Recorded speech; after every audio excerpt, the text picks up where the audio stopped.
Apocalipse capítulo 1, de 1 a 4. Ô irmão Elise, pastor. Ô glória a Deus, como é bom estar de volta com vocês. Não é Coca-Cola? O que trouxe?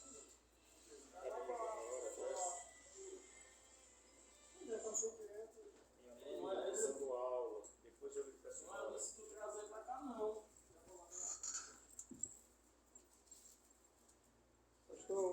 Pastor Oliveira vai ser trazendo um pouquinho, pastor. Certo. Capítulo 1. Eu não entendo isso, porque esse bicho aqui não é vivo igual aquele. Tu lembra do meu que ele enchia a tela? Sei. Esse aqui não enche. Que era assim, né? Era, não? Mas é porque mudou, pastor, a resolução agora. É assim agora. Pois é isso que eu estou dizendo. Eu acho que é porque a antiga era 800 por 600. Agora já não é mais. Ela é mais 1920. Ah, gostava daquele credo. É. Então, leia aí, pessoal, por favor. Revelação de Jesus Cristo, a qual Deus lhe deu para mostrar aos seus servos as coisas que brevemente devem acontecer.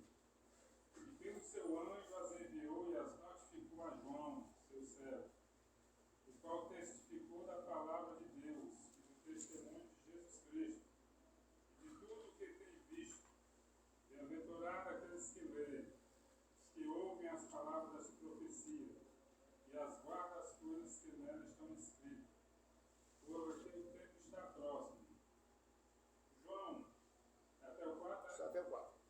João, as 7 igrejas que estão na Ásia, graça e paz seja convosco da parte daquele que é, que era e que há de vir, e da dos 7 espíritos que estão diante do seu trono. Então nós vamos orar. Pedir a Regina para orar por nós. Cadê a Regina?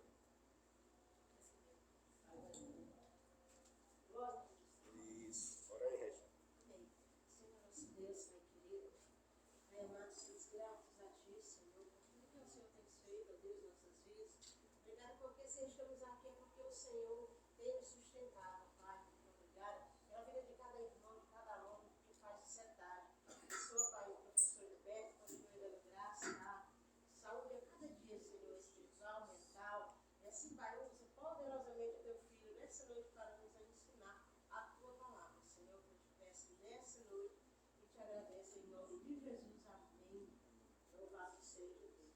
Amém. Glória a Deus. Regina, se você puder trazer um copo com água, agradeço. Oi? Se você puder trazer um copo com água aí. Agora.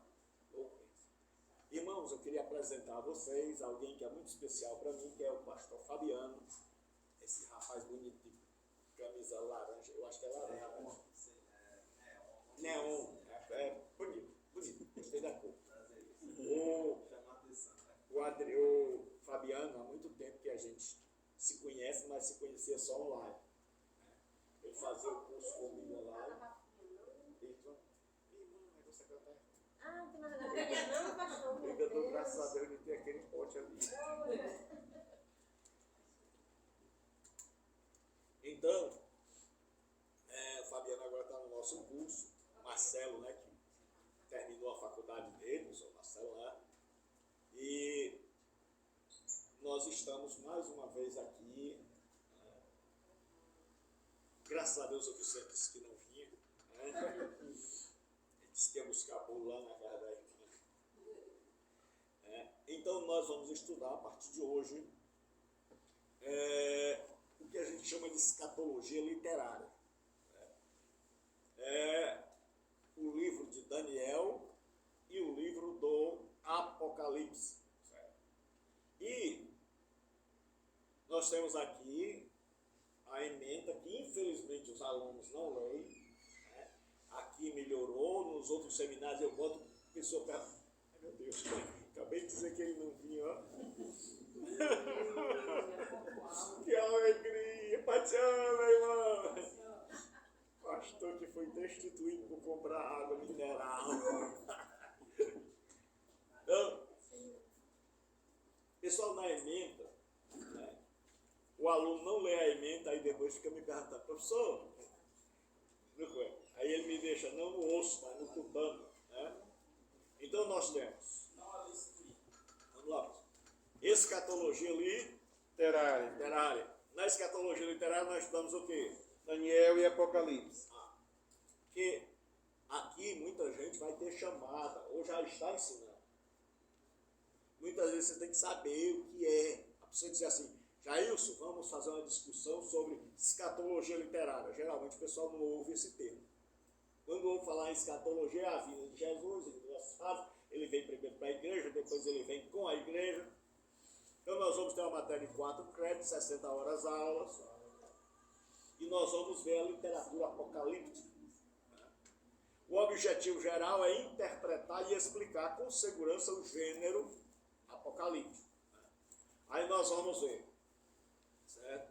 Quando terminar essa disciplina, o aluno deverá explicar o que é literatura apocalíptica, saber o objetivo da literatura apocalíptica, reconhecer o contexto histórico, etc.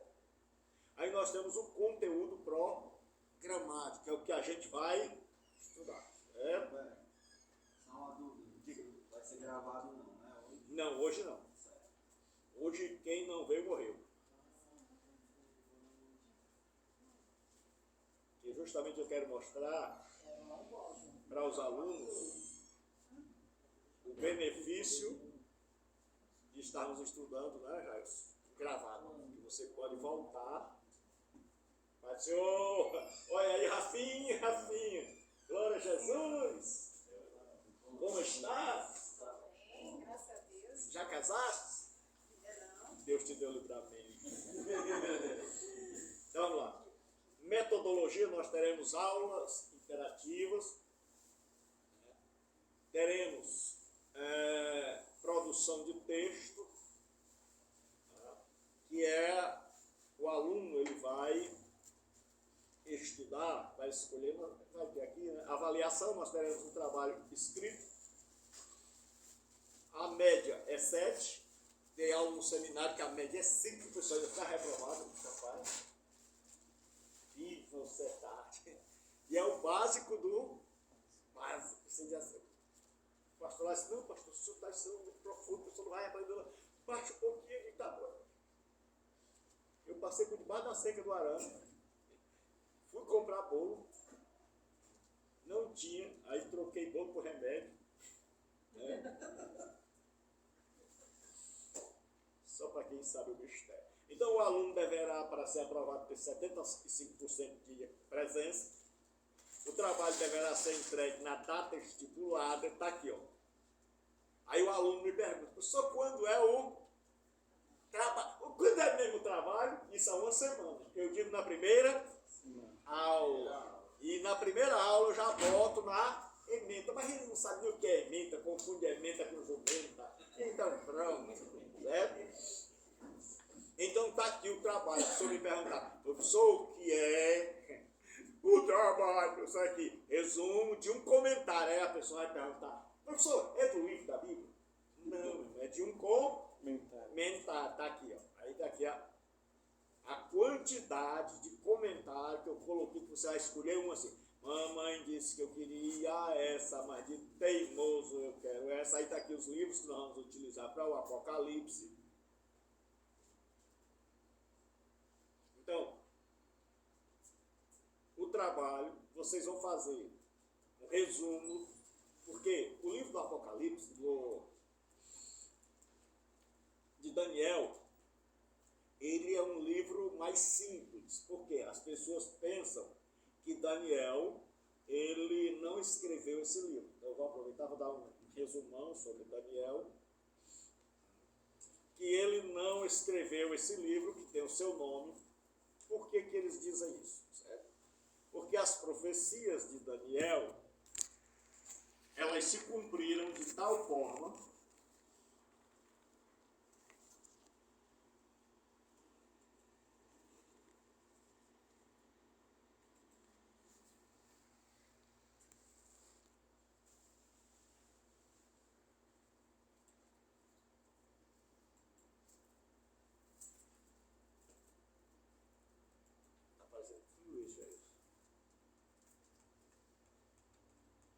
elas se cumpriram de tal forma que as pessoas acreditam que Daniel não escreveu esse livro.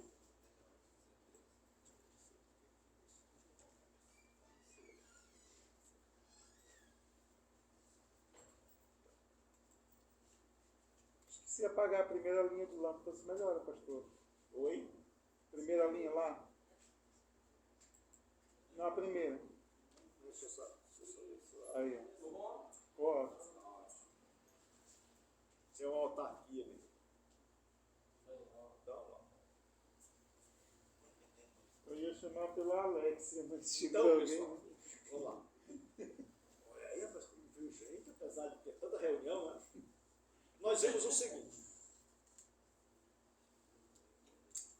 Quando você pegar um desses livros sobre o livro de Daniel, na introdução, eles vão geralmente dizer assim, ó, muitos não creem que Daniel escreveu esse livro por terem se cumprido de forma tão precisa, tão detalhada. Então, alguns acham que ele é um pseudoepígrafo. Quem ainda sabe o que é pseudoepígrafo?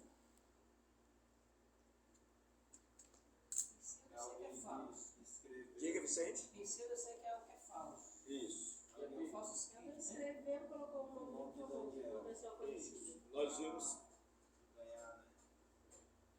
que o pseudoepígrafo é um livro que a pessoa escreveu, eu acho que foi o Vicente que escreveu um bocado, né?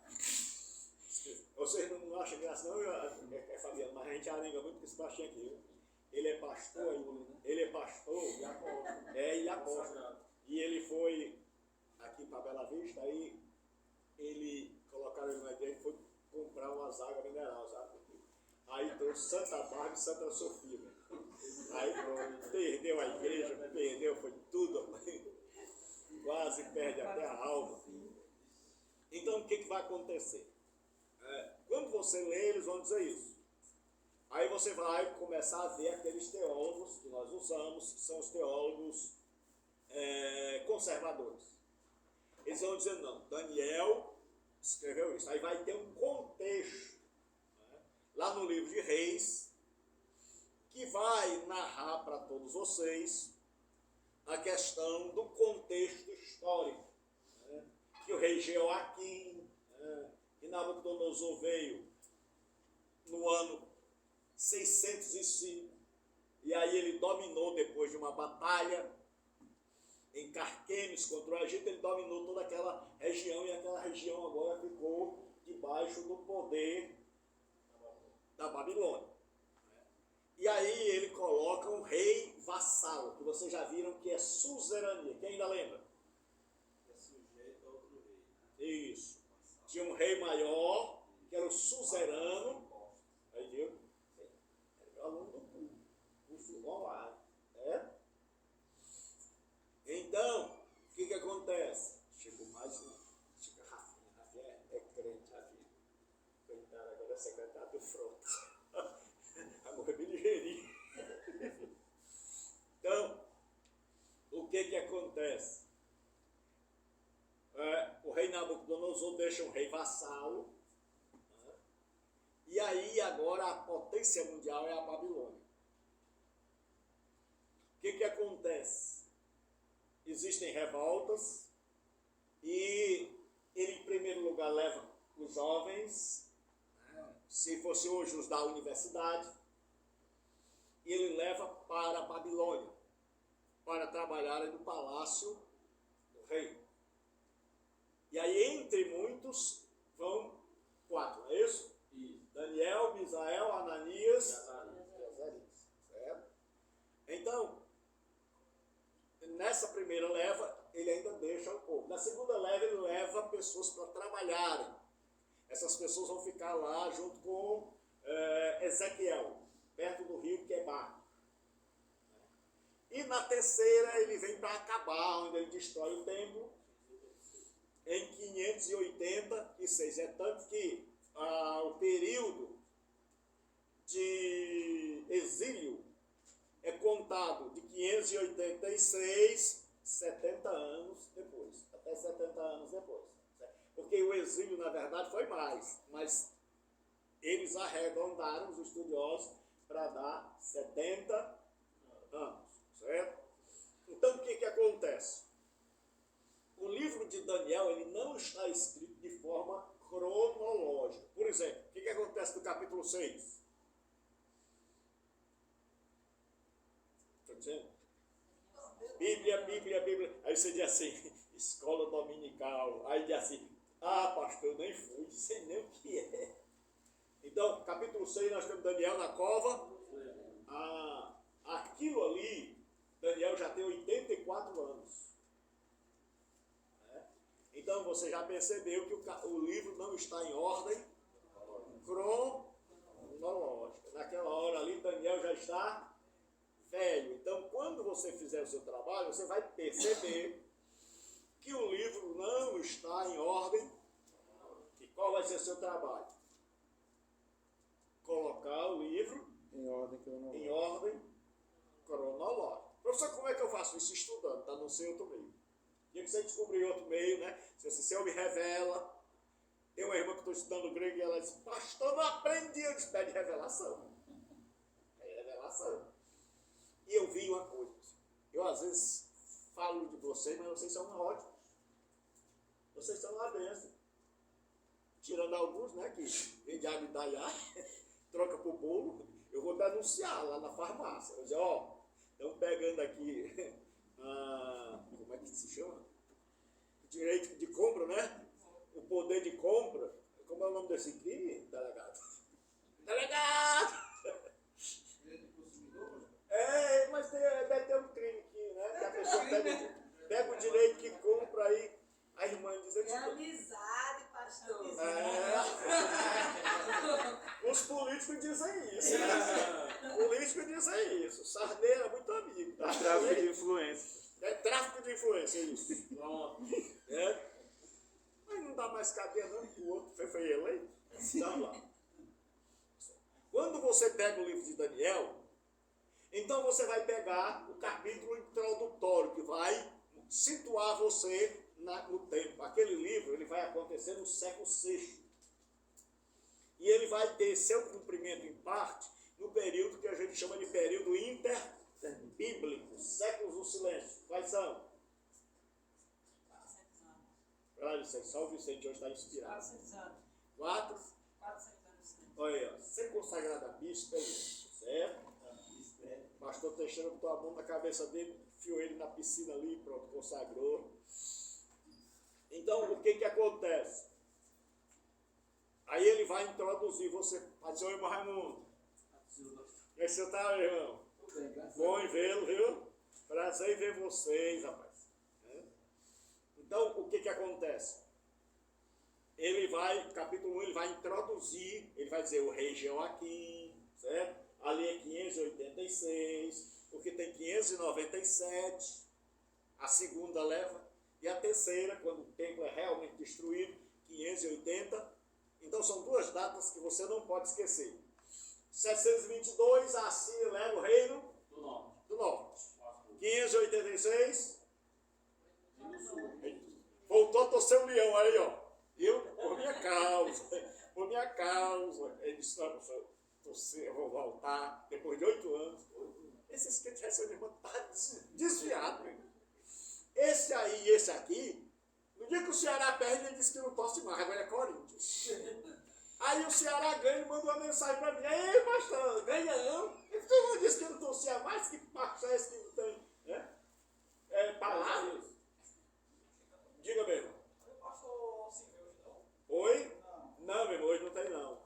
Então não, né? Tem não, meu filho. Para me avisar. O meu Jesus por malvado. Tá com esse bicho na cabeça dele mesmo. Tem adaptador para celular? Tem, pastor? Aí tem. Adaptador para celular. Tem não. Isso é uma forma bem legal de dizer que não presta. Entendeu?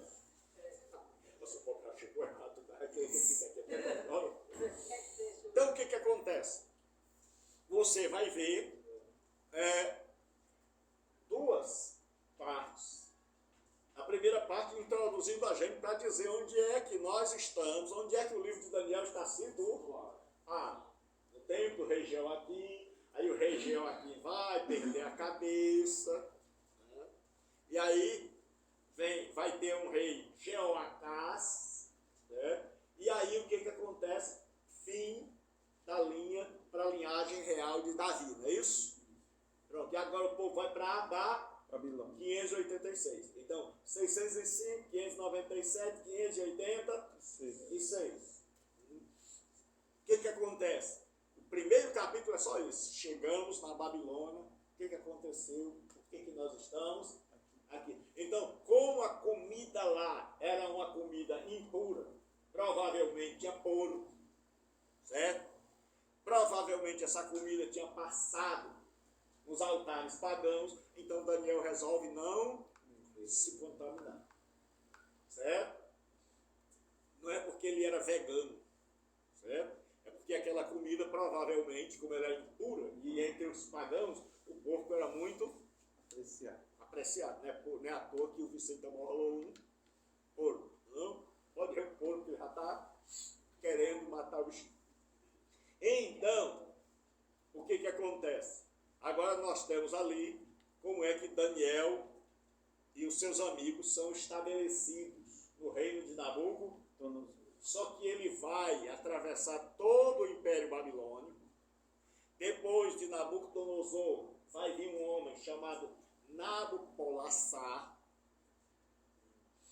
um homem chamado Nabonido, e ele vai ser o pai desse tal de Beltesazar. Por isso Beltesazar vai chegar para Daniel e vai dizer: tu vai ser o terceiro do reino. Ali Daniel já está com quase 90 anos. Certo? Porque ali já está no império dos... Certo? Não, no final do império da Babilônia. Certo? Então, por que ele diz que ele é o terceiro? Porque ele é o segundo. O pai dele é Nabonido, o pai dele era doido por de cavar o chão, arqueologia.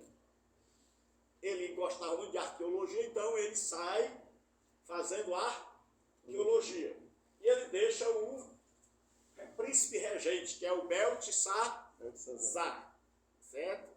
Se você pode dizer assim, Vicente Dazar, certo? Então, e quem dá a bola a ele fica pior. Ele comprou remédio pra ela, sabe? E depois, aí ela... Foi só uma vez, gente, até Pega, meu filho, um bolinho. Aí ela não sabia, o Vicente que 15 dias vai lá pegar um bolinho. Foi só uma vez que ele arrumou um remédio.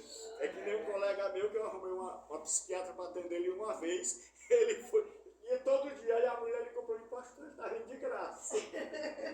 Eu disse, manda ele para Jesus. Então o que acontece? Aí nós vamos ter dois capítulos que são semelhantes. Capítulo 2 e 7. Certo? Capítulos que falam da mesma coisa. Onde ele vê a imagem.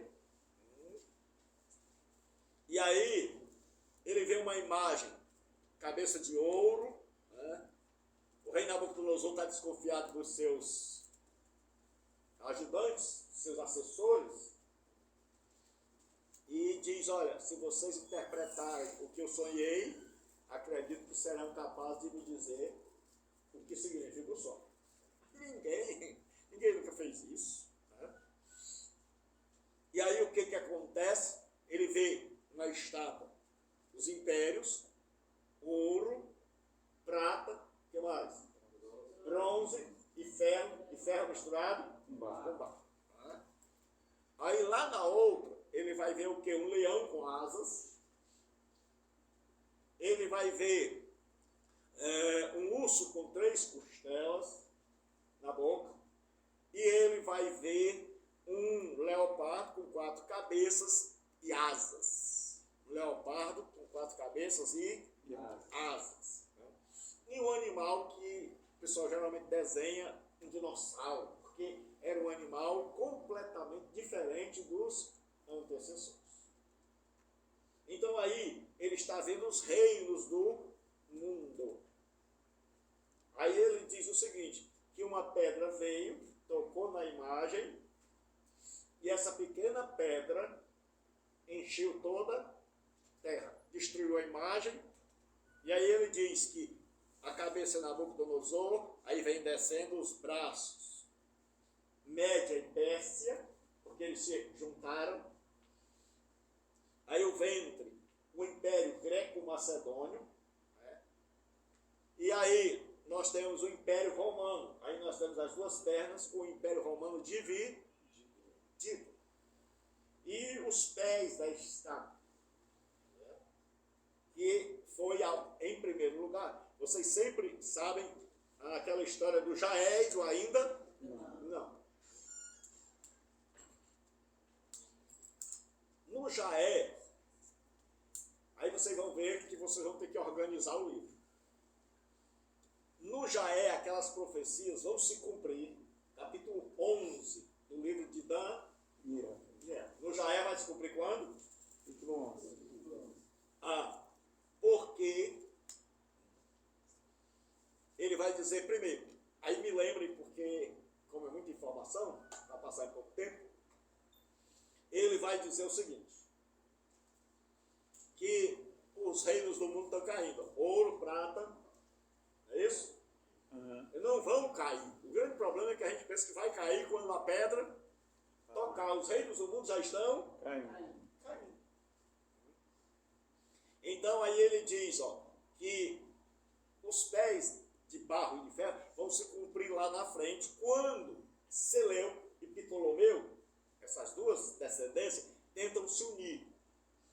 Mas elas não conseguem se unir. Isso vai estar no capítulo 11. Capítulo 11 de Daniel, no Jaé,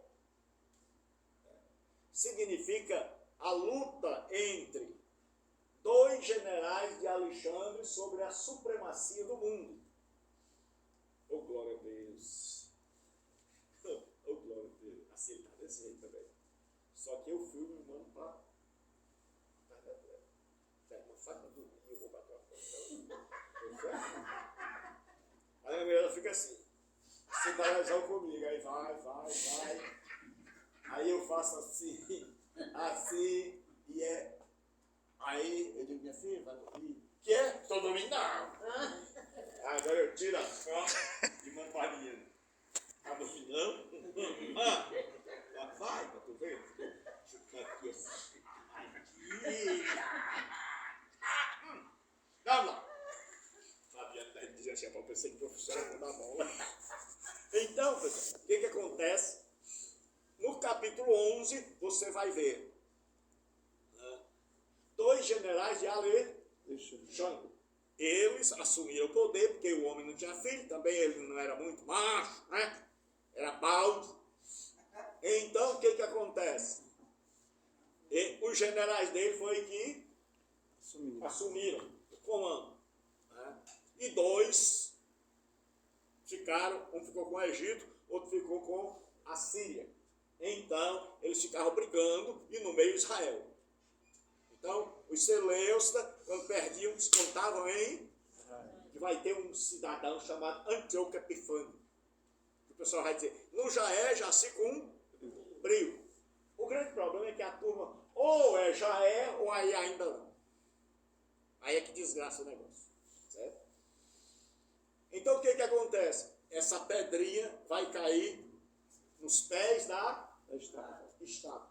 E essa pedrinha pequena vai destruir a estátua e vai se tornar uma grande montanha a ponto de encher toda. Aquilo é o reino de Deus. Diga. Lembra a parábola do fermento, né? Isso. Certo. Na última aula eu estava falando sobre essa questão da parábola do fermento, da parábola da pequena semente. Então vocês vão ver que, certo? O reino de Deus começa como uma pedrinha pequena, começa como uma semente, começa com uma medida de fermento, mas vai encher toda a terra. Então esse ensino já estava lá no Antigo Testamento. Né? Aí em Daniel ele repete, porque é como se você passasse o slide e depois você volta. Volta. Os presbiterianos, eles fazem isso no Apocalipse. Eles acham que cada divisão do Apocalipse é um slide. E cada divisão dessa fala da vida de Jesus e você passa o slide e volta o slide. Passa o slide e volta o slide. Eu vou explicar isso depois como é que é. Por exemplo, ele diz assim, passou primeira divisão. Aí eles vão dizer que todas as divisões têm a vinda de Jesus. Aí ele diz, o autor falou da vinda de Jesus, agora vai falar de outro modo. Eles pensam que João era como eu, meio maluco, que escreveu um monte de coisa para quem não lê nada. Então, o que acontece? Lá, no capítulo 7, só vai mudar as figuras. O leão com asa vai ser Nabucodonosor, que vai ter as asas cortadas. Quando ele cai, come erva, que chamam de licantropia, a doença que ele tem. Aí vai aparecer depois dele um urso com 3 costelas, que é o Império Medo-Persa, que começou devorando 3 países. Depois vai aparecer, que é importante você saber, e eu quero ver você dizer assim, eu li o livro e entendi nada. Se decorar o que eu estou dizendo aqui, vai fazer um bom trabalho. Bota só uma galinha, uma vela, farofa, cachaça não, porque nós somos crentes, né? Vamos lá. O que acontece? Você vai ver um leopardo. Por quê? Porque o reino de Alexandre o Grande foi rápido. Ele é um reino que se expande com uma Velocidade. É tanto que no capítulo 8 vai ter um bode, certo? Lutando com um carneiro. E um vem voando. Aí você diz, isso chama-se literatura apocalíptica. O que se chama? Literatura apocalíptica. Então, você não pode entender literatura apocalíptica, é o que nós vamos fazer agora, de qualquer jeito. Então vem um bode voando, é porque ele vem com toda velocidade. E diz a Bíblia que ele vai dar contra o carneiro, e o carneiro não vai resistir. Que era a Pérsia. Então, o que acontece? Esse animal com asas fala da sua velocidade. E ele tem 4 cabeças, que são os 4 generais de Alexandre. Cassima, Lisandro, Ptolomeu e Filadelfos. Então, quando Alexandre morre, aí diz assim, aquele animal foi ferido, e sobrou somente as cabeças. São os 4 generais. Esses 4, Cassandro e Lisímaco, não são tão fortes. Dominam seus países e querem ficar por ali. Mais 2, o do Egito, Seleusta, e o da Assíria, Ptolomeu. É o inverso, aliás. Eles começam a brigar pelo domínio, pela supremacia do mundo. Então você vai ver o Egito subindo para brigar com a Assíria. E a Assíria vindo brigar. Então, essa briga vai ser tão grande, certo? E eles vão muitas vezes tentar fazer paz. Aí vamos casar a rainha fulana com o Beltrano. Aí a Bíblia diz, se unirão com semente humana, mas nem assim se ligarão. Então o que acontece? Esses 2 generais de Alexandre vão querer tomar conta do mundo. Aí você vai ver, pastor, onde é que eu vou ver isso? Capítulo 11. Capítulo 11. Então, no capítulo 8, você já vai ver um bode e um cordeiro e um carneiro brigando. O que vem voando é Alexandre. Certo, pessoal? Pronto. Aí vocês vão ver lá. Aí o carneiro deu contra o bode e o bode não pôde você está na Discovery Channel assistindo o documentário de bicho na África. Mas você já sabe agora. Então vamos lá. São as 4 cabeças, os 4 generais. 2 desses generais vão lutar pelo domínio do mundo. Aí no capítulo 8, o autor diz o seguinte, ó. Tinha ali um bode, um carneiro, e um bode vinha voando. Não dá para imaginar. Aí se você interpretar literalmente, né? Um bode voando, aí a gente pode dizer, lá vem o bode, o Vicente de bode, hein? Aí já imaginou? Escabolo com bode. Então, o que acontece? Nós já vimos que no capítulo 8 vem um bode contra o carneiro. O carneiro é o Império Medo Persa. Mas isso só vai dar para você entender se você entender Babilônia, Média e Pérsia, Greco-Macedônio, porque a Grécia e a Macedônia eram um império unido. Alexandre não era grego, Alexandre era da Macedônia, certo? E aí o Império Romano. Como o Império Romano utilizava o ferro, aí botaram ele como um império completamente desconhecido. Certo? Então o que acontece? Capítulo 11 vai mostrar a guerra desses 2 generais.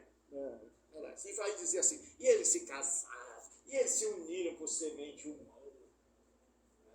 Aí você vai dizer assim, mas como é que pode se unir com semente humana? E tem semente de gente? Tem. Certo? Aí, mas nem assim fizeram paz. Ou seja, aquilo ali vai acontecer. Aí é onde vai acontecer que o profeta Daniel diz assim, e ele, a abominação desoladora. Porque Antíoco Epifânio, que era Seleucida, foi invadir o Egito. E antes ele passou em Israel e disse, ó, rasgue as escrituras, queime o templo. E aí o pessoal disse, rapaz, queime não. Eles pôs, então vamos inutilizar. Bote um altar de Zeus e sacrifique uma porca. Aí vai acontecer uma coisa, a família Macabeia vai se revoltar, e eles vão conseguir vencer o Seleuco. E aí eles vão purificar o templo, e vai haver uma festa chamada Festa do Hanukkah. Festa de quê? É a festa da dedicação. O templo vai voltar a ter utilidade. Aí nos dias de Jesus, você vê, Jesus vem, aí tem um sacerdote levando uma quartinha, vamos falar lá do cearense, né? Que esse negócio de canta, né? Nós somos da quartinha. Aí vem um sacerdote com a quartinha bonita, e ele vem, Jesus diz, quem tem sede? Ali é a festa do Hanukkah. Quem não leu o período intertestamentário, nem estudou o livro de Daniel, não vai entender. Que festa é essa? É do Pentecostes? É nada. É a festa de galinha cozida lá na casa, na igreja do pastor Vicente, lá no Presidente Vargas. Não, diz que agora ele está agora não é mais o presidente Vargas, não. Diz que por causa do pecado dele, ele foi ali, Taitinga, onde tem os presídios. Foi pro Paulo Salazar mesmo. Da abominação que causa desolação, levou de Aí no capítulo 12 vai falar do ataque a Israel. E aí a gente vê no já é e no ainda. Não. Como é que você vai ver? Você vai ver que muitos vão dizer assim, isso aqui já se cumpriu. E nós acreditamos que aquilo ali se cumpriu parcial. Por exemplo, vai ter um chifre da boca pequena. Um chifre da ponta pequena que fala grandes coisas. O grande mal é que o pessoal vai direto para o anticristo. Pega o elevador e vai lá para o último andar. Primeiro tem que saber, esse bicho aqui é o tal do Epifânio. O outro mal é ficar no Epifânio e não ver os outros, que é a mesma coisa que o pessoal faz em Apocalipse. Que nós vamos ver hoje. Então deu para entender, pessoal, o resumo? Amém. Então eu espero que faça o trabalho. Lembre-se, penúltima aula. Aí nós vamos hoje começar a ver o Apocalipse. a autoria, evidências internas. Um dos livros que eu gosto muito é esse do Osborne, né? Ele é um comentário exegético, é complicado, mas é muito bom. Então ele vai dizer João. Então esse livro aqui é um livro que dá o nome do autor, mas aí a turma da teologia complica dizendo, olha, tinha um João ancião, chamado de João o presbítero, e tinha esse João aqui, e os dois moravam na Ásia. E qualquer um pode ter escrito, né? Então, João devia ter dado logo o nome de apóstolo, que era para acabar com a confusão. Nós acreditamos que foi João quem escreveu. Por quê? Porque nós temos evidências externas. Um dos primeiros foi Justino Mártir. O Adriano até me mostrou, eu sugiro sempre, como eu tenho sugerido, esse livro do Carson, o Moore e o Morris. Para introdução ele é muito, bênção do céu, glória a Deus. Aí, agora chegou o lanche, não é brincadeira não, aí, atenção. E ele agora tá numa moto, velho, todo novo, eu digo, ai, Jesus, pô. Pareceu o Chips. Tudo bem? A cada dia mais, se beleza pagasse os dois, tu tá endividado. Santa, e mais bonito ainda, se é que pode. É herege que só, mas é uma bênção. Então, vamos lá. Então, Justino Mártir diz que esse livro foi escrito por João. Olha o que ele diz. Quem era este João? Do estilo do livro, podemos deduzir que ele era um cristão de origem hebraica. Oh, glória a Deus. É de Deus. O Senhor que te abençoe. Ó, pessoal, ela tem uma clínica agora, todo mundo orando para essa clínica, né? Quanto mais dinheiro ela ganhar, mais a gente abençoa. Agora não vão lá para a clínica lá, que ela não atende pro bolo não. Viu? Se for lá, tem que pagar e pagar dobrado. E orando pela Betinha. Né? E não vai chegar lá e dizer assim, irmã Beth, eu boto assim, eu recomendo a doutora Elizabeth. Lembre-se de uma coisa é a pessoa que trabalha dela, tá com ela aqui. Aqui a gente diz assim, aí, rapaz, Vicente, cara, quem são o cão, né? Lá na igreja dele a gente diz assim, meu pastor. Aí você balança o pé assim, sabe? Meu pastor, bispo da minha alma, né? Ainda tem diazepam por aí, para trocar pro bolo. Então o que acontece? Justino Mártir, em 150, ele já está afirmando, e Irineu por volta do ano 200, que esse livro foi escrito pelo apóstolo João, certo?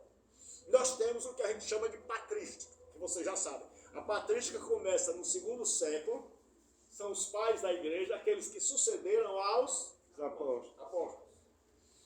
E ela vai até o século V. Alguns acreditam que ela vai até o século VI, para incluir Tomás de Aquino e o famoso Santo Agostinho. Porque assim, antes da Reforma Protestante, o mundo estava dividido.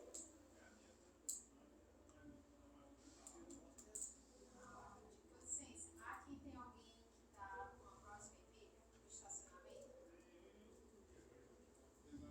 Não parece estacionamento.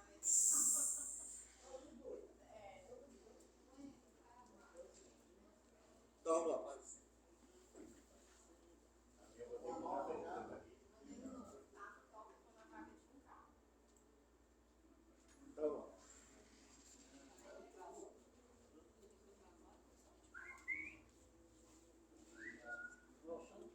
Então vamos lá. A autoria dos pais apostólicos é atribuída a João.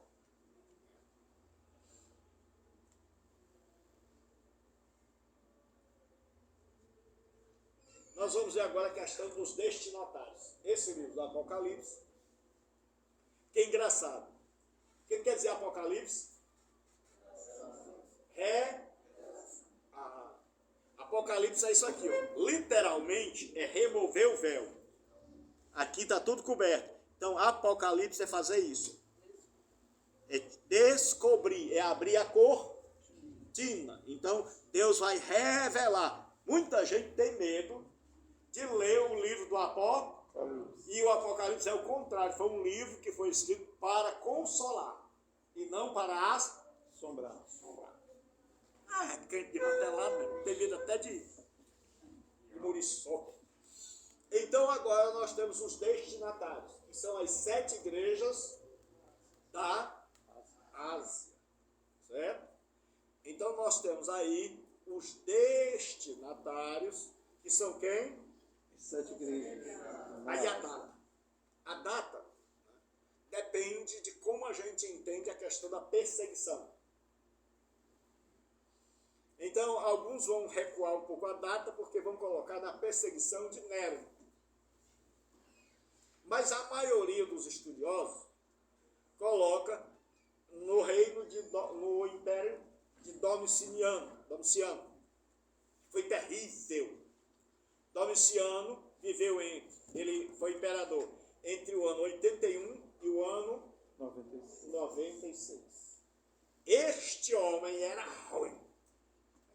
E ele empreendeu uma perseguição, que como nós vamos ver, ele vai se autodenominar Deus, divinos. E outros já tinham feito isso antes deles, mas ele vai obrigar todos, agora, os súditos leais do império, a reverenciá-lo como divinos, como Deus. E aí criou o problema. Porque agora todos os súditos têm que fazer o quê?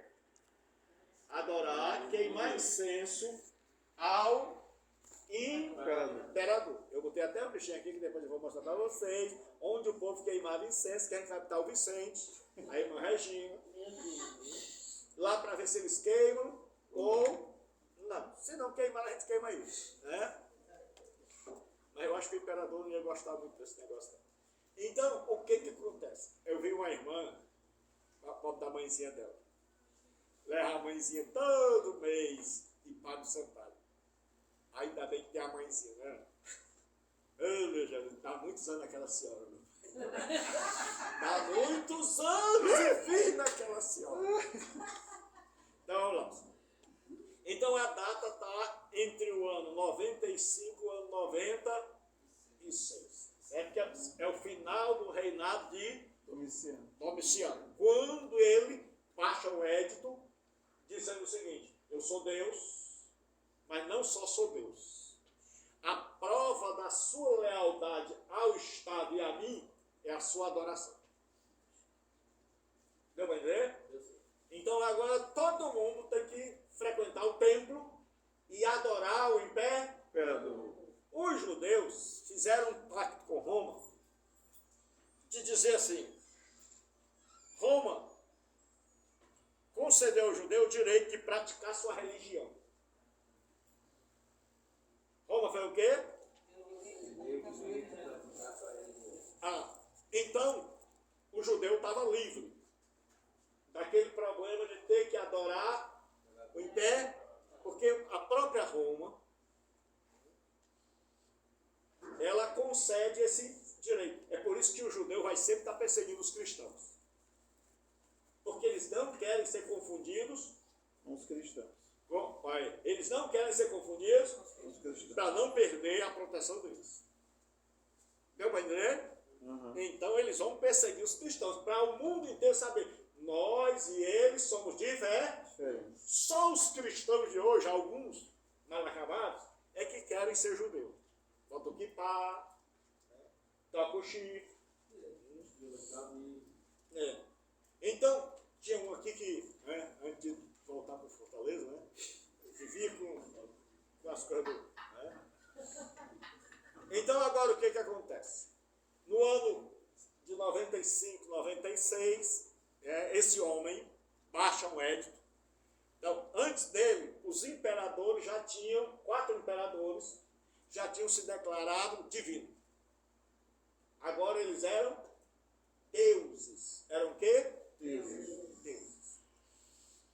Então o povo começou a ver os imperadores como deuses. E você vai ver que tudo isso é influência. Por exemplo, lá no Antigo Testamento, já lá, nós vemos no Egito que o faraó era o maior deus do Egito. Na Babilônia, eles eram chamados filhos de Ra. Então, a Roma agora só está imitando. E aí o que acontece? Para piorar, quando chega Domiciano, e principalmente no final do seu reinado, o que ele faz? Baixa um decreto. Vai lá, gente. Baixa um decreto se declarando Deus e exigindo a devoção dos seus filhos. Então agora o povo tem que adorar. Então é assim, pessoal, ó, vai haver uma eleição. E só tem um candidato. Quem era o candidato? Domiciano. E ele está aqui a urna. E vocês vão entrar na urna, certo? E vão trazer aí os incensozinhos. Pronto. Entrou, votou no Domiciano. Você adorou, já está abençoado. Você pode servir a qualquer Deus, mas para mostrar que você é fiel a mim e leal, você tem que entrar aí com o incensozinho. Aí os judeus disseram assim: agora, então tem que perseguir os cristãos para o pessoal saber que nós estamos fora disso. Os pagãos não tinham problema nenhum. Adoravam as estrelas. Mas os cristãos seriam agora. E agora, José. Aí o bicho pegou. Então agora começa a grande. Porque os cristãos são os únicos que não vão queimar incenso ao Domiciano. Aí por isso vai ter a imagem da besta, que é a estátua do imperador. Não é a sua televisão. Aí é a imagem do besta. Certo? Então, quem não adora a imagem da besta, vai ser. Aqui a aula tem que ser com, certo? Expressão corporal. Porque se a pessoa disser só assim, a imagem. E lá em casa, eu fico dando aula assim. E assim, curtindo assim, ó, Senhor, tomara que alguém responda assim, abençoa Jesus. Aí quando eu ouço a resposta, é assim, tem um V, Vicente. Eu olho pro Juninho assim, oh meu Deus, ou aula para não terminar. Então lá. Então agora, quem é o povo que está perseguido? Os cristãos. Certo? E aí, nós vamos ver, a década de 90 é a década mais perigosa. Proveniência. Alguns sugerem que ele escreveu da ilha de Patmos. Certo? Então, a grande maioria vai dizer que ele escreveu da ilha de Patmos. O Jorge Leb, ele diz o seguinte: João estava na ilha chamada Patmos. E o grande problema é, eu estava em Patmos. O verbo está em que tempo?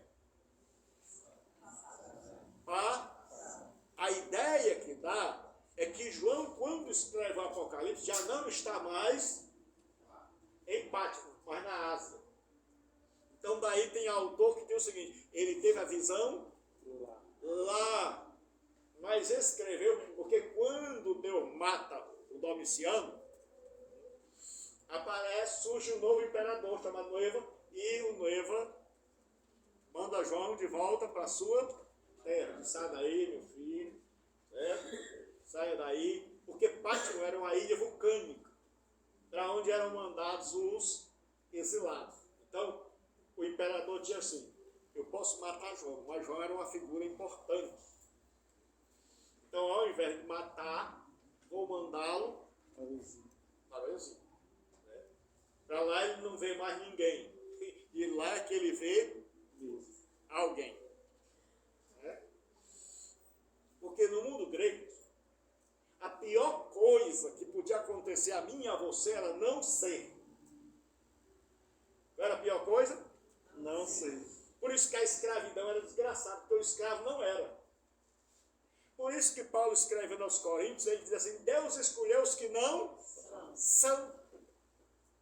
Aí, quem de Corinto que era metido da besta, ficando assim, rapaz, nós não éramos. E agora nós, é por isso que Deus diz, eu sou o que sou. Ou no hebraico, eu serei. Porque naquele mundo só tinha dignidade quem era. E o único que é de verdade é aquele que é o alfa e o ômega. Então, existem aqueles que dizem, João escreveu lá da ilha de Patmos e fez essa carta chegar, que nós vamos ver que o livro do Apocalipse ele é uma revelação, ele é um descobrimento, ele é uma carta circular para várias e é uma profecia. Ao mesmo tempo. Certo? Então, existem aqueles que acreditam que João esperou chegar em Éfeso e lá escreveu esse livro como uma carta para as igrejas, e acredita-se que essas igrejas, elas estavam numa rota comercial. E se você olhar no mapa, elas vão fazer tipo um círculo. Por quê? Porque acredita-se que daquele lugar ali em diante, as cartas poderiam ser copiadas e dirigidas para outro. A natureza do Apocalipse. A primeira chave, a exegese do Apocalipse, é examinar o tipo de literatura, que era a literatura apocalíptica. Essa literatura, ela surgiu depois do profetismo. Os profetas, eles terminaram seu ministério no século VI. O povo começou a escrever sobre o final do mundo, porque as pessoas estavam vendo o mal. Por exemplo, Antíoco Epifânio, que sacrificou uma porca no templo. Essa guerra, principalmente o judeu, que via assim, rapaz, ou os Ptolomeus ou os Seleucidas vão sempre bater na gente, então numa dessas aí a gente vai se acabar. Então começou uma literatura chamada de literatura apocalíptica, onde você falar do fim. E o fim através de cataclismos. É como hoje nós não temos um monte de filme sobre o fim do mundo, de tsunami, né? Aí aparece um bocado de gente que sobreviveu a tsunami, está no mundo perdido, que não tem mais comida. Você vai ver sempre isso. Então, naquela época, o pessoal começou a escrever a literatura apocalíptica, que descrevia Deus entrando em ação, já que ninguém fazia nada, então eles começaram a escrever. E você vai ver que essa literatura, ela já está no livro dos profetas. Você vai ver, por exemplo, Zacarias, ele escreve que tem um rolo gigante. Aí nós já vimos que era lei. E que vai desabar em cima dos pecadores. Nós vimos que ele coloca lá uma mulher dentro de um éfano. É isso? Então nós vimos que essa linguagem apocalíptica, e principalmente o principal livro da literatura apocalíptica é o livro de Daniel. Nós temos partes da literatura apocalíptica no livro de Ezequiel, onde ele vê uma roda dentro da outra roda. Aí o pessoal pensa logo que é disco voador. Mas ali era o carro-trono de Deus. Naquela época, se você assistiu o filme Os 300 de Esparta, o pessoal só assiste Sansão, né? Derrubando aquelas colunas de isopor, e o isopor da pula, que eles não pintaram direito. Os 300 de Esparta, você vai ver quando aquele ator brasileiro, ele se levanta e o cara joga a espada nele, a lança nele, o Leônidas. Você vai ver que ele desce, ele está num carro, e o Leônidas vai se ajoelhando para poder chegar a uma distância de acertá-lo. E os escravos chegam se abaixo. Então, naquela época, como não tinha direção ainda, o carro tinha uma roda dentro da outra. Quando ia para lá, virava essa. Quando ia para cá, empurrava para cá. Então, os escravos empurrar. Aí tem uma roda dentro da outra. Aí o pessoal pensava que era assim. Era assim. Precisa ir para lá, chama os escravos. Não se preocupe que eu vou fazer meu carro trono e vocês vão sair por aí me empurrando. Né? Então, o que acontece? Aí nós temos a linguagem apocalíptica, que Daniel tem uma linguagem apocalíptica. Quando você vê, aí você vai ver que tem linguagem apocalíptica, tem história. Então, nós temos que entender que Daniel tem essa linguagem apocalíptica. E aí nós vamos ver 3 tipos de coisas que acontecem no Apocalipse que eu falei para vocês. Que é o Apocalipse como Apocalipse, como essa revelação. O Apocalipse como profecia e o Apocalipse como carta. O Apocalipse como Apocalipse significa o quê? Revelação. Então, o objetivo de Deus é: meu povo, preste bem atenção, o meu povo está na pior. Eles têm uma ordem para adorar o imperador, mas por sua lealdade estão sofrendo, sendo perseguidos, mortos, foram considerados bandidos, porque a religião foi ilegal. Daí a pessoa ia para a catacumba. Né? Então, tinha um defunto do lado e a pessoa cantando. Porque ele vive. Eita, e os defuntos tudo se tremendo. Porque o povo cantava de ver. Não tinha esse negócio de tropeça aqui, oi, cai acolá. E depressa levanta o defunto a cantar. Canto Vicente, Vamos lá. Então, o Apocalipse é a revelação para esse povo que sofre. Para quem? Sofredores. Para o povo que sofre. Então, o Apocalipse é consolo, não é assombro. Então, não vai dizer, oh meu Deus, a resgate foi ontem, eu estou com medo. Você não é nem agricultor? Então, o Apocalipse é revelação. O Apocalipse é também uma profecia.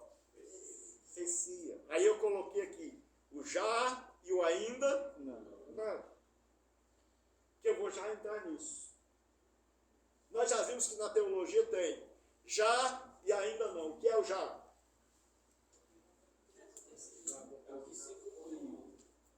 É o que já está acontecendo. Já está dizendo. Nós estamos em que tempo? No já. Então o já está acontecendo. Já foi, aí é outra história. Certo? Então, o que acontece? Pessoal, eu vou terminar isso aqui, a introdução, e aí vou terminar mais cedo para a gente poder fazer a nossa confraternidade. Porque se a gente terminar, der um intervalo, pode ser que a gente volte e não tenha tempo suficiente. Mas eu vou prometer que eu vou correr. Então nós temos, essa profecia era para aquele povo? Sim, pastor. É, pessoal? Sim. Mas é para nós? Sim. E é para o futuro? Sim. O grande problema, como nós vamos ver, é que o pessoal ou é preterista ou é futurista. Nós vamos ver. Então o Apocalipse como uma epístola. Então ele foi escrito para ser levado como uma circular, como uma carta aos Efésios, para 7 igrejas da Ásia Menor. Então, nesse sentido, ele é uma carta. Nesse sentido, ele é uma carta. Então, ele é uma revelação, mas também é uma carta. Tem o autor, tem os destinatários. Ainda tem a saudação, graça e paz. Certo?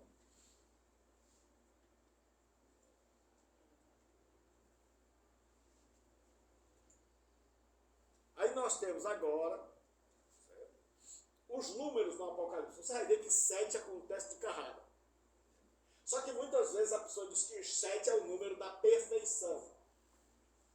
Vocês já ouviram isso? Sim. Mas diz que a besta tinha 7 cabeças. A besta é perfeita?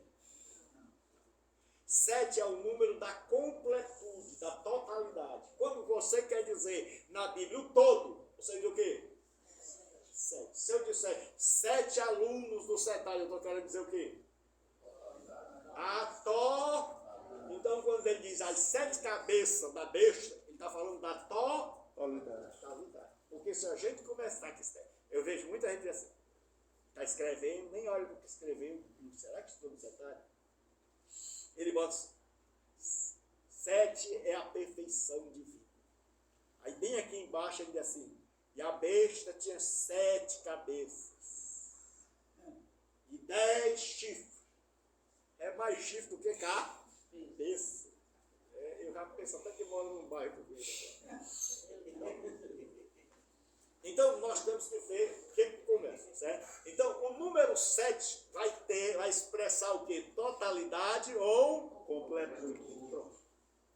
Quando ele quer dizer assim, rapaz, tem todos os alunos aqui, ele bota 7. E 27 alunos. No caso do Vicente, 7,5. Deu para entender, pessoal? Então você vai ver, ó, 7 espíritos. Fala da totalidade do Espírito Santo. Certo? 7 castiçais de ouro, totalidade da igreja. Vamos lá. 7 estrelas, totalidade dos líderes ou de quem a gente vai discutir aqui. Certo? 7 chifres, aí você já sabe, né? Certo? 7 olhos, 7 anjos, 7 trombetas, 7 trovões, 7 coroas. Não são velhas não, viu? Certo? 7 cabeças, 7 pragas, 7 taças, 7 montes e 7 reis. Então você vai ver que o número 7, e na Bíblia, no livro do Apocalipse, você vai ver 7 manifestações do Cristo, 7 igrejas, 7 selos, 7 pragas, 7 taças, 7 personagens, e vai terminar com 7 coisas futuras. Então o número 7 vai aparecer demais. Aí vai ter as bem-aventuranças. Então nós vamos ter 7 bem-aventurados, aí vai ter bem-aventurado que lê, bem-aventurado os mortos, que morrem no Senhor. Por que ele diz bem-aventurado os mortos? Porque o povo está morrendo. E o povo tem aquela ideia, meu Deus. Porque nós somos assim. E isso é do ser humano. Entendeu? Irmão, o povo vai matar os cristãos lá na Ásia. Irmão, vamos tudo orar. Todo mundo agora jejuando e orando para não morrer. Irmão, na Bíblia era assim, morria mesmo. Ser cristão, Paulo diz, todo dia nós somos entregues à morte. Você já imaginou a gente aqui mandar o representante, né, para morrer? Vicente. Ele diz assim, vai, Vicente, tu que é o menor, né? Vai, que só paga meia passagem no avião. Quase. Leva aqui, né, o nosso nome lá para apresentar. Ou então manda ele, a gente não quer ir de longe, faz fogueira santa, né? Aí bota ele como cordeiro, né? Então ele diz assim, bem-aventurados são os mortos que morrem no Senhor. É porque tem gente morrendo. Bem-aventurado é aquele que vigia. Então, na hora, meu amigo, por exemplo, chegou uma hora em que o governo romano, ele cansou de ir atrás dos crentes. Então, ele esperava uma delação. Aí, por isso que Jesus vai chamar de sinagoga de Satanás. Quem mais delatava? Os judeus. O judeu dizia, fulano é cristão. Aí, como é que ia saber? A pessoa dizia assim, vá ali e queime incenso ao imperador. Se a pessoa fizesse assim, ele já tinha matado. Botou a mão na cabeça, porque o ímpio saia na carreira. O judeu dizia assim, eu sou, aqui minha carteira de membro, eu sou lá presidente Aí, bem-aventurados que são chamados, bem-aventurado e santo é aquele que tem parte. Bem-aventurado é aquele que guarda as palavras. Bendito que guarda as suas vestes. E nós já vimos que se o sacerdote era encontrado dormindo, o capitão da guarda arrancava a roupa dele, queimava e ele saía correndo nu. Outro número que vai aparecer é o 4, que vai descrever os 4 cantos da terra. Então vai falar da criação. Né? Aí assim, tribo, língua, povos e... Nossa. O que isso quer dizer? Pessoal, de que é composto o mundo? Tribo, língua, povo. Então isso aqui é toda a criação. Louvor e honra, e glória e Poder. quem é que está fazendo tudo isso? Vamos lá, deixa eu explicar de novo. Eu disse para vocês que duas coisas caminham juntas. Duas coisas. O Criador é o Redentor. E o Redentor é o Criador. Só pode redimir quem criou. Então, duas coisas caminham. Então, toda tribo, língua, povo e nação está louvando a Deus. Aí ele vai dizer agora que toda a criação está ameaçada.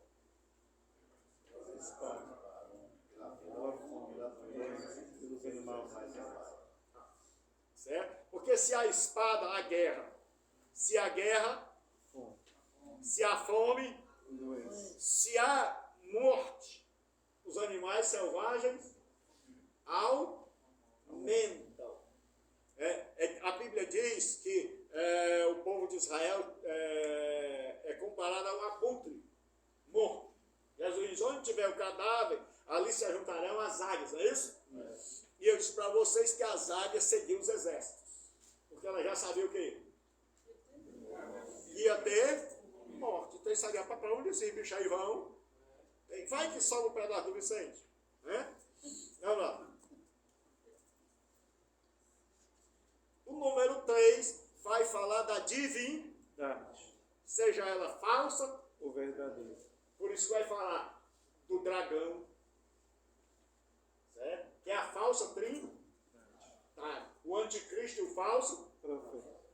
Então, quando falar em 3, geralmente vai estar falando de divino. Seja ele Deus ou capeta. Certo? Então você vai ver santo, santo, santo. Aí o número 10. Geralmente esse número aqui no Apocalipse, ele está associado a perseguição. Jesus diz, tereis uma perseguição de 10 dias. Não significa que vão ser apenas 10. Significa, porque quando a gente começa a estudar o Apocalipse, principalmente essa questão dos números, você tem que começar a fazer aquela comparação. Onde é que aparece o número 3? Se você pegar o número 3, você vai ver que sempre ou é Deus ou é o cão. Ou é Deus ou é o cão. E diz assim, e vi sair 3 espíritos imundos. Da boca do profeta, do falso profeta e do anticristo. Aí você diz assim, espera aí. 3. Aí diz assim, aquele que é, que era, que há de vir. Dos 7 espíritos. Fala da totalidade do Espírito Santo. Tem 7 Espíritos Santos? Não. 7 fala da Totalidade. Da completude. Tem um aí que já estão coitado, não estava acostumado a treinar aí, né? Tremendo, vamos correr. Vamos lá. O número 10 vai falar isso aqui, ó. A besta que sai do mar, ela tem 10 chifres. E 10 coroas. Certo? Porque nós vamos ver que existe mar, que fala de nações, e existe terra que fala de Israel. Então, se sai do mar, sai das nações. Porque é aquilo que eu expliquei para vocês, a Bíblia interpreta a Bíblia. Então, no Apocalipse diz assim, e vi uma multidão, nações. E aí ele diz assim, essa multidão são todas as nações. Então, nós vamos ver o número 10, quase sempre, para não dizer 100%, perseguição. Quando você vê 10, Jesus diz, olha, o diabo vai perseguir vocês por 10, vai botar algum de vós na cadeia, e tereis uma perseguição de 10 dias. Certo?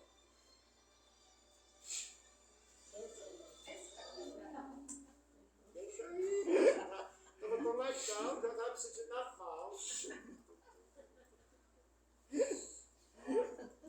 O celular crente. O número 12, vamos lá. O número 12 se refere ao povo De Deus. Então, geralmente, você lê no livro do Apocalipse, você vai ver que o número 12 se refere às 12 tribos de Israel. Israel. O número 12 se refere ao povo de Deus. Né? Então, geralmente, você vai ver aqui, ó, os textos que eu coloquei, onde ele vai colocando 12, sempre nesse sentido de atribuindo, relacionado ao povo de Deus. Aí agora aqui, métodos de interpretação. Quando a gente estuda o Apocalipse, tem café aí, tem pessoal. Pastor, tem uma surpresa melhor do que café pro senhor. Obrigado. Aí, ó. Aí, ó. Na garrafinha. É. Eu sei nem abrir. Não, é porque é automático, eu só aperto.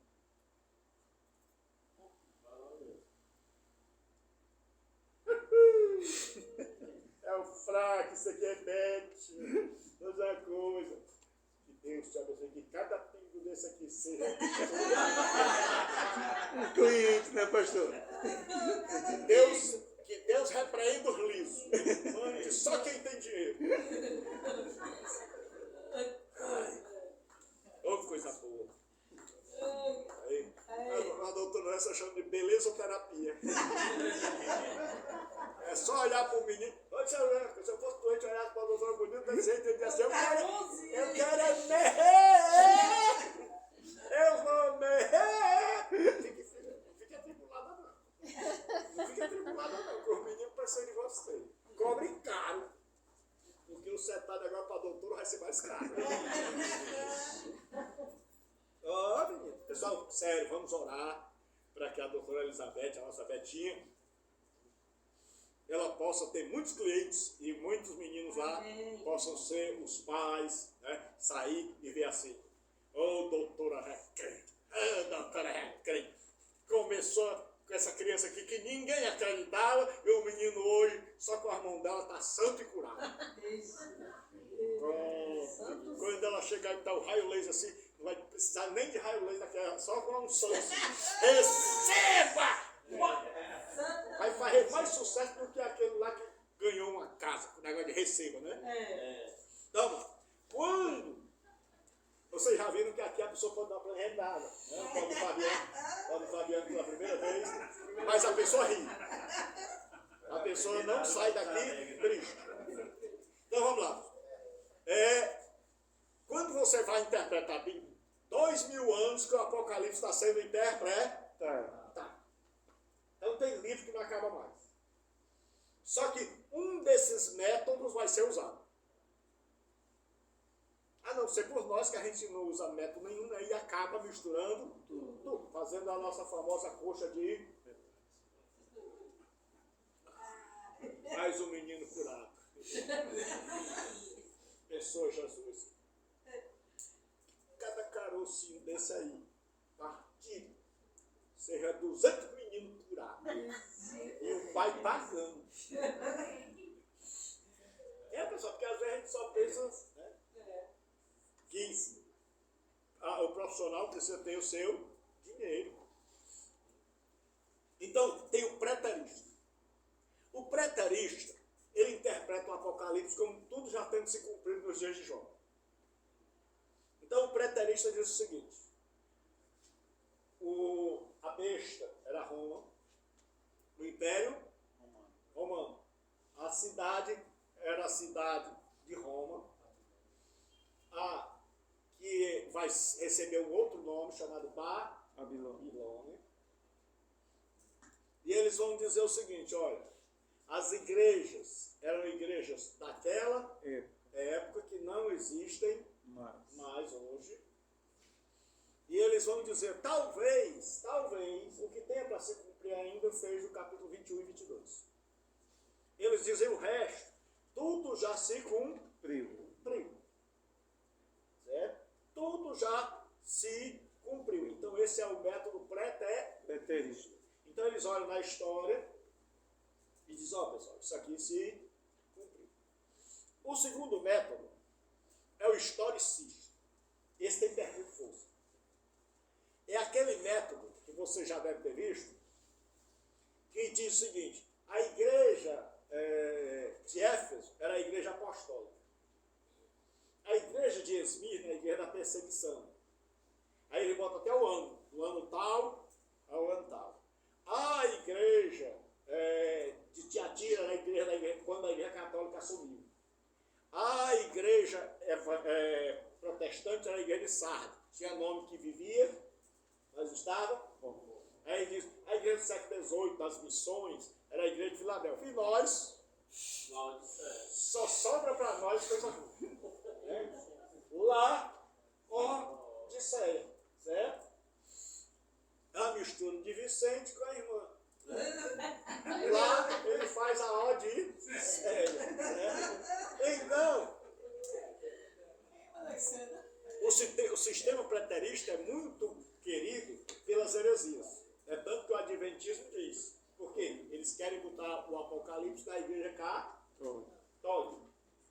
Então, infelizmente, esse método se divulgou pelo meio pentecostal. E foi muito aceito. Então, porque o pessoal tinha aquela questão com a Babi. E a Babilônia, para eles, era quem? A igreja católica. A igreja católica. Esse método começou a perder força, porque o pessoal começou a ler o Apocalipse e não dava para encaixar o Apocalipse na história. Não dava para dizer, amém, terminou as igrejas, vocês disseram que vai até aqui. E agora isso aqui, quando é que começa? E o tempo do céu, como é que cronométrico? Porque João está vendo coisa da terra e coisa do céu. Aí, quando os teólogos começaram a perguntar, e quantos anos ele passou no céu? E enquanto estava no céu, o que estava acontecendo? Então, esse método historicista começou certo? Mas, infelizmente, tem gente que tem esse livro de 1000 anos atrás e que ainda usa quando vai preparar estudo do Apocalipse. Quando a pessoa estiver dando estudo do Apocalipse da sua igreja, de qualquer livro, pergunte assim, meu irmão, qual o livro que você está usando? Se é que ele está. Porque às vezes nem a Bíblia usa. Porque conta história e não tem nem na Bíblia. Você diz assim, onde é que está aí? Ele conta no Danal. Então, você olha, aí quando olhar, olha a data do livro, que às vezes é de 200 anos atrás. Quem escreveu já? Na época dele não sabia nem o que era celular, certo? Então existe o método idealista. O método idealista, ele não olha para a questão de tempo.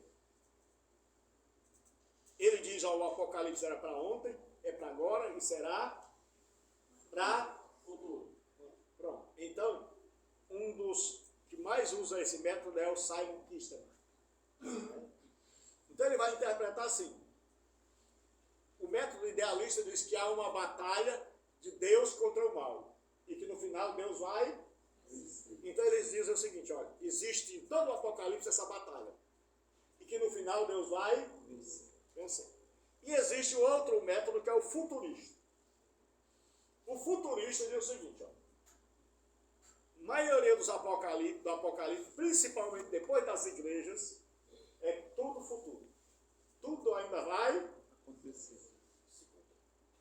Então ele diz, olha, depois que João sobe ao céu, ali é um arrebatamento da igreja, a igreja subiu, então tudo dali em diante, agora a abertura dos selos, as trombetas, as taças, tudo vai acontecer no futuro. Deu para entender isso? O grande problema é assim, rapaz, se é tudo futurista, então as igrejas, elas são igrejas do futuro. Então, João não escreveu para um povo numa determinada época, no tempo e no espaço. Então, nós temos dois métodos que geralmente os teólogos bons usam. É o método preterista, como já é. Então, a gente vê o que já aconteceu. E o método futurista, aquilo que já é e o ainda Não. não. Então nós já vimos, já é aquilo que já aconteceu. Mas não aconteceu tudo. Por exemplo, o chifre da ponta pequena era no Jaé, Antíoco Epifânio. Mas ainda vai vir um outro, que é o Nero Kaiser. E ainda vai vir um outro, que é o que a gente chama de Anticristo. Eu vai entender, pessoal? Sim. Então é assim que nós vamos estudar o Apocalipse. Porque se eu estudar só como passado, não tem mais relevância para nós. Se eu estudar como futuro, também não tem relevância para nós. Porque vai ser para outros que vão estar lá na frente. Por exemplo, assim, vi o Vicente morto debaixo do altar. E a alma dele gritava, Senhor, me tire daqui. Isso é revelação. Então deu para entender aqui, pessoal? Então nós vamos estudar. O que acontece? Vamos ver como é que se cumpriu isso na história. E nós vamos ver que o que Jesus disse para aquelas igrejas, ele disse para todos nós. Mas antes ele disse para uma igreja em Éfeso. Certo? Aí, quando você vê o Apocalipse, tem 3 maneiras de interpretar. Pré-tribulação, Jesus vem aqui no capítulo 4. A igreja vai ser arrebatada. Mesotribulação, Jesus vem aqui no capítulo 11. Que é a última trombeta. Certo? E aqueles que acreditam que a igreja vai passar pela grande tribulação, Jesus vem no cavalo. Então você vai ver 3 interpretações. Dependendo da interpretação, que hoje eu vou escrever um artigo agora sobre a submissão da Escritura aos credos confessionais. Porque hoje a Escritura está sendo submetida ao credo. Muito lugar que eu vou, a pessoa diz assim, mas professor, aqui a gente não crê assim. Eu digo, meu irmão, é a Bíblia que é a autoridade ou é o credo da sua igreja? Qual é, pessoal? Bíblia. Isso na teoria. Isso na teoria. Vai na prática para tu ver. Vai ensinar ali que a pessoa nunca se perde. Parece que tu prega mais. Talvez tu se perca logo. Certo? Então, vai ensinar numa igreja presbiteriana que o batismo tem que ser por imersão, que você leva uma jarra d'água na cabeça. Então o que acontece? Nossa abordagem preterista, Futurista. porque quando eu sei o que Jesus fez no passado, mas eu sei que ele vai, aquilo ali não acabou, certo? Então nós vamos usar o já é e o ainda não. Nós vamos ver, porque muita gente pediu aqui. Você lembra? Professor, quando é que a gente vai ver escatologia? Agora nós estamos começando. Oi, irmão. Agora nós estamos começando. Aí eu vou mostrar os lados, que é para você poder não ficar assim. Aquele burro que caminha só olhando para um lado. Certo? Então nós temos escatologia realizada, que é aquela que já aconteceu. Então no Apocalipse tem muita escatologia realizada. Muita gente morreu. Tinha alma debaixo do altar. Certo? Muita gente ainda vai morrer. É por isso que essa escatologia também é chamada de escatologia inaugural. Quer dizer que ela já começou, mas é um processo, vai ter um fim, um desfecho. Por exemplo, na escatologia consumada, ou realizada, melhor dizendo, Nero era o anticristo. Mas ele é só o anticristo? Não. Ali começou lá antes. E Antíoco que mandou queimar as escrituras, botar Zeus lá dentro do templo, que o judeu não podia mais entrar no templo, porque o templo estava imundo. Certo? Aí houve a festa do Hanukkah. Agora o contexto histórico. Certo? É a questão da perseguição, que eu já adiantei para vocês, que o tal do Domiciano se declara Deus, divino, está aqui, ó. Dominus et Deus, Senhor e Deus. Então este cidadão aqui é o Domiciano. Né? Domiciano, está aí, ó. Aqui, ó. Persiga essa aqui que dá bola a ele. E aqui era o lugar, procurei até um aberto, né? Onde as pessoas iam queimar o incenso. Então aqui era onde a pessoa tirava a RG. Para você ser cidadão no tempo do mundo romano, você tinha que vir aqui para queimar incenso. Você saiu dali, isso aqui é cidadão romano. Agora o crente, eu entro. Vocês estão vendo isso aqui bem aqui, ó? Já está queimando incenso e escondido. Certo? Então você vai ver que aí, ó, eles vão dizer Dominus et Deus, Senhor e Deus, e ele agora ordena. Antigamente adorava quem que, mas agora, aí a igreja católica vai e faz o Deus. Você vê que o negócio é. Irmãos, eu estou cansado de ver cristão imitando os pagãos. A igreja católica, quando dominou o mundo, obrigou todos os incrédulos a se tornarem cristãos. Aí tu está vendo aí. É como o pastor uma vez que disse, não, os ímpios estão tudo andando de ônibus aí, sem máscara, nós vamos andar também. Se eles podem, nós podemos. Eu digo, meu Deus, quando a regra é o ímpio, tá aí, ó. Domiciano decretou o culto ao imperador. Certo? De um modo que seus predecessores nunca tinham feito. Ele só dizia, eu sou divino, sou Deus. Mas agora não, meu filho. Você tem que ir lá naquela urnazinha aqui, nessa urnazinha aqui que era o santuário, e queimar incenso. A estátua Domiciano. E quem era a imagem da besta. Domiciano. Aqui é a televisão que você ia assistir. Certo? Então veja isso, não é a sua. Certo? Aqui tem Regina. Em latim, né, pastor? Regina. Então, agora, motivo e propósito. O motivo e o propósito eram dois. Certo? O motivo é que o povo estava debaixo de perseguição. Não adoram. E o povo estava assim, não tem saída. Se correr, espera. Se ficar, então Jesus aparece a João.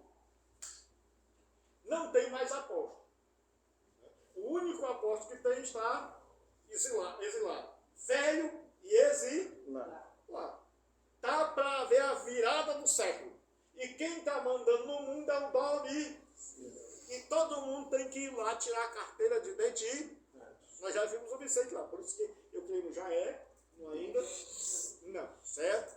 Então, o motivo é que provocou a escrita deste livro uma grande perseguição tão severa que os cristãos primitivos só poderiam pensar que viviam nos últimos anteriores à parousia. Então eles estão assim, ou Jesus vem ou nós estamos tudo frito. E o pior é que Jesus não vem. O que vem é a morte. Certo? O propósito imediato da composição desse livro foi o de contrabalançar o temor e o desespero. As pessoas estão lá, temendo e desesperadas, que naturalmente tomou conta da igreja, o que talvez conduziu alguns a apostasia. Porque muita gente escreve os livros, aí só coloca assim, e fulano disse, há 86 anos eu sirvo. Me queime. Aí bota os heróis. Mas não mostra que milhões de cristãos durante as perseguições abriram. Tem muita gente que diz assim, eu vou orar por uma perseguição para o Brasil ficar. Vai, pode ser que tu mesmo seja o primeiro a se desviar. Paulo disse, oremos para que tenhamos uma vida quieta e sossegada. Não é para ter perfeição. Uma vez, duas pastoras estavam falando isso, eu digo, é por isso que eu sou contra a pastora. Isso porque não sabe nem interpretar a Bíblia. Então, orando por perseguição, o povo já não é crente, mas rindo de perseguição. Aí aqui, ó, esse teólogo aqui que vocês conhecem, a mensagem da literatura apocalíptica é dupla. Aí, o quê? Encorajamento ao desanimado e repreensão ao negligente. Você vai ver que tudo isso vai perpassar o livro do Apocalipse. Jesus vai encorajar o desânimo. João cai assim. Quando eu vi cair sobre os seus pés, Jesus diz, levando, eu sou aquele que fui morto. Porque tinha muita gente sendo morta. E revivi. A estrutura do Apocalipse são 4 visões. Porque existe aquilo que eu disse para vocês. Dos slides, mas essa é uma coisa só dos presbiterianos, que eles acreditam que cada estrutura dessa é como se fosse um slide. E é como se Jesus fosse lá na frente e voltasse, para que a gente fixasse aquilo na nossa cabeça. Né? A visão mais coerente é a visão das 4 visões. Então o Apocalipse são 4 visões. 4 visões. Sempre João diz assim, eu fui levado ao céu, né?